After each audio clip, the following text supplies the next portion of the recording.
तुम्ही कुठे राहता आणि तुमचा पूर्ण ॲड्रेस आम्हाला सांगा. आम्हाला ऑनलाईन जेवण भेटेल का किंवा ऑफलाईन डबे भेटतील का? तर सांगते बघा, माझ्याकडं ना पहिलेच डबे जास्त आहे. जेवढे मला होतील तेवढे मी घेतलेले आहेत आणि याच्यापुढं काही जास्त मी वाढवणार नाही आहे, कारण सगळ्यांचं प्रॉपर व्यवस्थित झालं पाहिजे.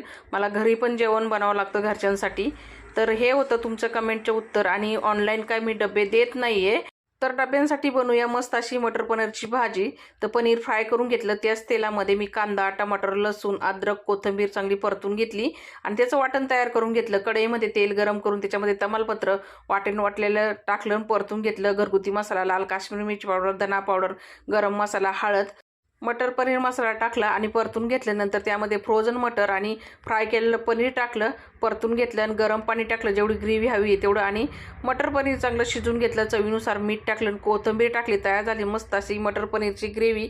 तर भेटूया पुढच्या व्हिडिओमध्ये. धन्यवाद.